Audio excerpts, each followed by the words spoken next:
ఇక ఫార్ములా ఈ రేస్ కేసులో ప్రధాన కుట్రదారు కేటీఆర్. దీనివల్ల ప్రభుత్వం సుమారు 600 కోట్ల ఆర్థిక భారం. ఆయన నమ్మక ద్రోహం వల్ల హెచ్ఎండిఏకు 75.88 కోట్ల నష్టం. ప్రతిఫలంగా బీఆర్ఎస్కు 14 కోట్ల భారీ విరాళాలు. ఇది క్విడ్ ప్రోకోనే. 77 పేజీల ఛార్జ్షీట్లో కేటీఆర్ సహా 5గురిపై ఏసీబీ అభియోగాలు. పక్కా ఆధారాలు సాక్షులుగా 14 మంది. నేడు నాంపల్లి ఏసీబీ కోర్టులో విచారణ. నాకు తెలిసి మరి పక్కా ప్లాన్ చేస్తున్నారా కేటీఆర్ను చూడాలి. ఆర్థిక న్యాయ శాఖల ఆమోదం, క్యాబినెట్ అప్రూవల్ లేకుండానే ఏకపక్ష నిర్ణయం తీసుకున్నాడు. రాజు కొడుకు గుర్రం ఎక్కితే ఏమవుతుంది? నేను రాజే అనుకుంటాడు. కేసీఆర్ ముఖ్యమంత్రి ఉన్న తర్వాత కొడుకు కేటీఆర్ ఏం చేసిండు? ఏ శాఖతో సంబంధం లేదురా భయ్, నేను చెప్పింది చేయాలి అని ఆర్డర్లు ఇచ్చిండు. అదేవిధంగా చేసిండు. ఇప్పుడు ఇరికిండు. మరి కరెక్ట్ ఎలక్షన్ల ముందు లోపలికి పంపిస్తారా? అసలు బీఆర్ఎస్ పార్టీనే ఖతం పట్టిద్దామని ఏమైనా ప్లాన్లు చేస్తుందా కాంగ్రెస్, బీజేపీ? చూడాల్సిన ఆవశ్యకత ఉంటుంది. జాతీయ పార్టీలో ఇప్పుడు లెఫ్ట్ పార్టీలను ఎట్లా ఖతం పట్టించిండ్రు? ఇప్పుడు జాతీయ పార్టీలు అంటే రెండు గుర్తొస్తున్నాయి. ఒకటి బీజేపీ, 2 కాంగ్రెస్. బీఎస్పీ ఎడలేదు. ఇప్పుడు పార్టీ నామమాత్రంగా ఉంది తప్ప అధికారంలో ఎడలేదు. ఎస్పీ కూడా లేదు. ఆమ్ ఆద్మీ పార్టీ ఒక పంజాబ్లో ఉంది, అది ఖతం పట్టిస్తారు.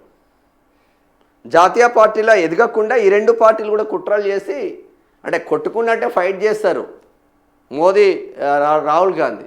కానీ వేరేటోడు జాతీయ పార్టీ వస్తే మాత్రం వాడిని తొక్కి పెట్టడానికి ప్లాన్ చేస్తున్నట్టేమో అనిపిస్తుంది. మాకైతే అనుమానం అయితే అనిపిస్తుంది. ఈ బీఆర్ఎస్ కూడా 3వసారి గెలిస్తే జాతీయ పార్టీ అయ్యే అవకాశం ఉండే. ఇక్కడ వాడు 3వసారి గెలవకుండా ఎవడు గెలిస్తే మంచిదే అని చెప్పేసి బండి సంజయ్ని తీసేసి రేవంత్ రెడ్డిని ఎక్కించిండు సీఎంగా.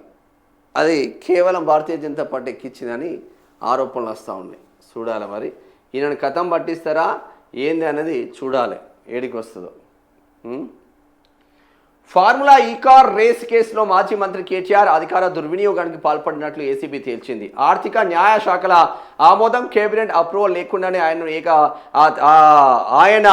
ఆయన తీసుకున్న ఏకపక్ష నిర్ణయాల వల్ల హెచ్ఎండిఏకు చెందిన 55 కోట్ల నిధులు దుర్వినియోగం అయ్యాయని, ప్రభుత్వంపై 600 కోట్ల ఆర్థిక భారం పడిందని బయటపెట్టింది. ఈవెంట్ల నిర్వహణలో హెచ్ఎండిఏకు ఎలాంటి లాభం లేకపోగా ఉల్టా 75.88 కోట్ల నష్టం వాటిల్లినట్లు పేర్కొంది. ఫార్ములా ఈ రేస్ కేసులో నెక్స్ట్ జెన్కు లబ్ధి చేకూర్చేందుకు ప్రతిఫలంగా దాని అనుబంధ సంస్థ గ్రీన్కో బీఆర్ఎస్ పార్టీకి 44 కోట్లను ఎలక్టోరల్ బాండ్స్ రూపంలో ముట్ట చెప్పిందని, ఇది ముమ్మాటికి క్విడ్ ప్రోకోనేనని ఏసీబీ వెల్లడించింది. ఈ మేరకు 77 పేజీల ఛార్జ్ షీట్లో కేటీఆర్ సహా మాజీ ఐఏఎస్ అరవింద్ కుమార్, హెచ్ఎండిఏ మాజీ చీఫ్ ఇంజనీర్ బిఎల్ఎన్ రెడ్డితో పాటు నెక్స్ట్ జెన్ ఫార్ములా ఈ రేస్ సంస్థ కుట్ర కోణాన్ని ఆధారాలతో సహా కోర్టుకు అందించింది.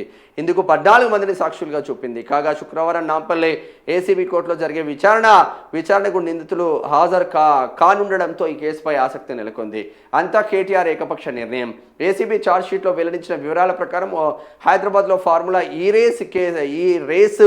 ఈ రేస్ నిర్వహించాలన్న ప్రతిపాదన ఇది ప్రభుత్వ వర్గాల నుంచి రాలేదు. 2021 నవంబర్లో international sports consultant Guvvada Kiran Malleswar Rao సహా పలువురు ప్రైవేటు వ్యక్తుల మధ్య చర్చలో ఈ మొత్తం వ్యవహారాన్ని తెరపైకి తెచ్చిందంటే మొత్తం మీద ఈరోజు నాంపల్లి కోర్టుకు కేటీఆర్ హాజరు కాబోతున్నారు. కేటీఆర్ను అరెస్ట్ చేసి జైలుకి పంపిస్తే బీఆర్ఎస్కు సానుభూతి వస్తుందా, లేదంటే ఆ కుట్రలో భాగంగా కంప్లీట్ కథం పట్టించే ఏర్పాట్లు చేస్తూ ఉందా రేవంత్ రెడ్డి చూడాల్సిన ఆవశ్యకత ఉంటుంది. ఒకవేళ రేవంత్ రెడ్డి ఎలక్షన్ల ముందు మిమ్మల్ని చెర్లపల్లి చెంచల్గూడ జైల్లో డబుల్ బెడ్రూమ్ కట్టిస్తా అన్నారు.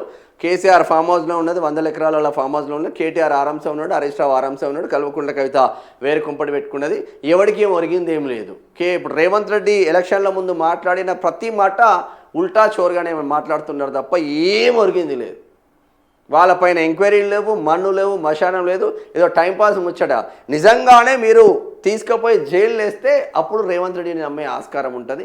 అప్పటి వరకు రేవంత్ రెడ్డిని నమ్మే ఆస్కారం మాత్రం ఎందుకు కక్షపూరితంగా జైలు వేయాల్సిన అవసరం లేదు. వాళ్ళు చేసిన తప్పులను నిరూపించి జైలు వేస్తే ఇంకా బాగుంటుంది అన్న చర్చ జరుగుతూ ఉంది కాంగ్రెస్లో. బట్ మీరు ఒకటే టైంపాస్ ముచ్చట్లే నడుస్తూ ఉన్నాయి. ఇప్పుడు ఏమీ లేదు కాబట్టి మళ్ళీ ఈ కార్ రేస్ కొన్ని రోజులు నడిపించాలి. తర్వాత ఇంకో కొన్ని రోజులు నడిపి ఇంకొక సంవత్సరం పోతే ఎవడన్నా పట్టించుకుంటాడు అనే ఓన్లీ ఎలక్షన్ కలెక్షన్.